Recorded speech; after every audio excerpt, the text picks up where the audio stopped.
The Harry Potter series is scheduled to premiere on HBO and HBO Max in December of this year. And with that date fast approaching, we've got some updates. Now, the first Harry Potter book and film is generally considered the lightest and most child-friendly in the entire series. And as the books and films go on, they get progressively darker and darker, which made a lot of sense given that much of the original target audience was aging alongside the actors. But in a recent development, HBO revealed that their upcoming adaptation of Harry Potter and the Philosopher's Stone has now been listed with a TV-14 rating. So, what does this mean? And at the exact same time, the show's cinematographer has described the process of filming the series as brutal, revealed that the first episode will barely feature Hogwarts, and admitted that one Quidditch sequence produced so much footage that finding the best material could become a problem. Join me today as we discuss the future of the HBO series and what to expect. Let's dive into it.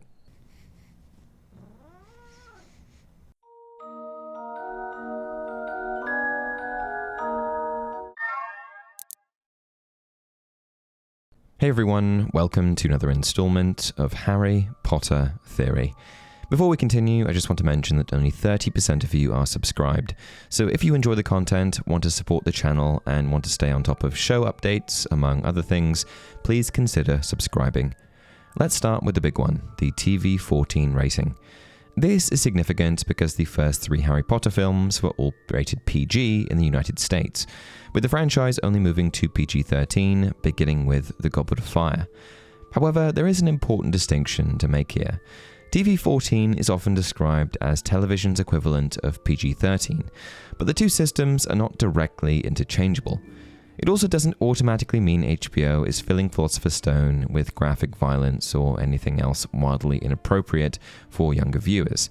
A TV-14 rating just means that the program may contain material considered unsuitable for children under 14 without parental supervision, whether that may be violence, certain language, or simply the overall intensity of some scenes. I also want to add a quick correction to some of the information currently circulating online.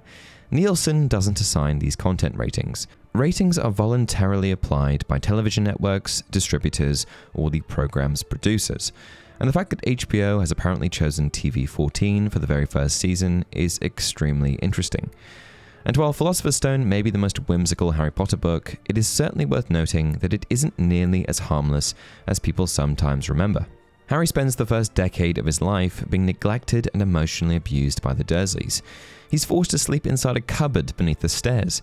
He's regularly insulted, isolated, and treated as though his very existence is an inconvenience. At Hogwarts, Hermione is nearly killed by a mountain troll. Harry enters the Forbidden Forest and discovers a hooded figure drinking the blood of a dying unicorn. Ron is violently knocked unconscious during the life-sized chess match. And Harry eventually confronts a professor whose body is being possessed by Lord Voldemort. Yes, the original film presented much of this through the lens of a family-friendly fantasy adventure, but I guess this means that the new series may be presenting the same material very differently. From the little footage released so far, it already appears to treat Harry's life with the Dursleys more seriously, and rather than reducing some of their horrific behavior to exaggerated comedy, I think HBO will likely take the opportunity to show how profoundly that upbringing affected him, and this could be one of the biggest advantages of the television format. The films needed to introduce Harry, explain the Wizarding World, reach Hogwarts, and begin the central mystery as quickly as possible. But the series has considerably more time to establish what Harry's life was actually like before Hagrid arrived, and perhaps most importantly, emphasize just how bad it was. That brings us to another major revelation from cinematographer Adriano Goldman, who has recently spoken out about the project. According to Goldman, Hogwarts will only appear at the very end of the first episode. He also stated that the premiere was still far from finished at the time of the interview. And what this tells me is that the first episode could spend almost its entire runtime in the Muggle world. The trailer shows us Harry at school, which is already more than the films gave us, so I'm curious to see how far they'll take it. Perhaps we'll even see glimpses of things like the Potters' deaths, or Vernon's increasingly strange day at work. I mean, we've got to get that one, right? And then, as the episode reaches its conclusion, Harry could finally see Hogwarts for the first time. This would turn Hogwarts into something the audience has been waiting the entire episode to see. It would also give HBO room to establish a clear visual divide between Harry's two worlds.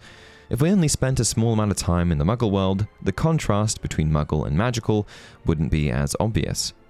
Goldman has reportedly described the Muggle world as bluer and paler, contrasting with the colours used at Hogwarts. And the intention here appears to be creating a more grounded and realistic visual style than the deliberately whimsical approach used in the first two films. And that doesn't necessarily mean the Wizarding World will be colourless or relentlessly depressing. In fact, it means the opposite. If Privet Drive is visually cold, then Diagon Alley and Hogwarts can feel warmer, richer, and more extraordinary by comparison, even if the visual style is more grounded. Goldman had some great insights into the visual direction of the show, but alongside those comments, he also described the filming around the schedules of the young actors as brutal. And that wording has already generated some dramatic headlines. But I think it's important to understand what he was actually discussing. He was never alleging that the children were being mistreated. He was just explaining how difficult it is for a massive television production to operate while correctly protecting the education, welfare, and permitted working hours of its young cast. According to Goldman, the production sometimes had the children available for approximately 90 minutes before they needed to leave again. And during that brief window of time, the crew might need to complete up to 6 different camera setups. The actors would then return to their lessons before potentially coming back later in the afternoon. While the children were studying, the crew would prepare or film everything that didn't require their faces. Things like establishing shots, close-ups of objects, lighting tests, or portions involving adult actors. Then, once Dominic McLaughlin, Arabella Stanton, and Alistair Stout arrived on set, the production needed to capture their material as efficiently as possible. And this also means scenes are frequently filmed out of order. One actor's close-up might be recorded hours before the reverse angle. An adult performer may deliver dialogue to a stand-in, with the child actor's side of the conversation being captured later. And while it's certainly normal to some degree on virtually every film set, I'd imagine that the scale of Harry Potter makes the process considerably more complicated. There's also the misconception circulating that British law only allows these actors to film for 90 minutes per day, but that's not what Goldman said. The 90-minute window mentioned just describes one of the production's available filming blocks.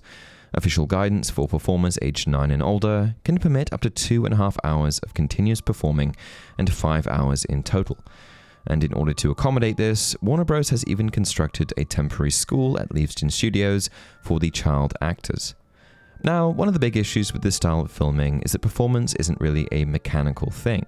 An actor can't always walk onto a set, immediately reproduce the correct emotional state, complete 6 setups, and then disappear back into a classroom without any effect on the rhythm of the scene. And it's the job of the director, cinematographer, and editors to ensure that material filmed hours apart still feels like one continuous moment. If handled poorly, scenes can begin to feel fragmented. And this is one of the things that Goldman has identified. That's part of what he described as being so brutal. Not that the production is doomed, but that even an almost unlimited budget cannot purchase more hours in a day, or stop the young cast from needing an education. And perhaps nowhere is the scale of HBO's ambition more obvious than in the first Quidditch match. Goldman revealed that the match appears in episode 7, and that the production recorded approximately an astonishing 7 hours of crowd reaction footage during a single day. And while 7 hours of footage doesn't mean 7 hours of unique content, it's still a lot of material to sift through. And he even said, more isn't always more. And the greater the amount of footage, the easier it becomes for an exceptional take to disappear inside hundreds of hours of material. At a certain point, more footage doesn't automatically create a better adaptation. It still needs focus. The most expensive sets in the world can't compensate for weak pacing. 7 hours of crowd reactions cannot make a Quidditch sequence exciting unless the final edit gives the match momentum and emotional stakes. And a TV 14 rating cannot make the story mature unless the writing properly explores what Harry is experiencing. But the good news is that these updates suggest HBO understands that it cannot simply recreate the original films shot for shot, revealing that they really are making this their own. In a good way? The first season will be taking its time before reaching Hogwarts. The Muggle and magical worlds will reportedly have distinct visual identities, and the TV-14 rating gives the series room to make the danger feel real, even while remaining accessible to younger Harry Potter fans. But I think there is something worth considering here as far as the darker approach to Season 1, and I'd be curious to hear what you all think on this matter. Harry Potter is supposed to become darker as the story progresses. That gradual transformation is one of the most effective things about both the books and the original films. The Philosopher's Stone begins as an almost pure fantasy. Hogwarts is warm, colourful, and inviting, a magical wonderland that helps us to escape the mundane. The moving staircases are exciting. The Great Hall is filled with floating candles, enormous feasts, and the promise of an entirely new world. And even the original filmmaking reflects that sense of innocence. The early films are brighter, more whimsical, and more openly magical. Then, as Harry grows older and Voldemort gradually returns to power, the colour drains from the world. The lighting becomes colder. The danger becomes more real. And I think that progression is important.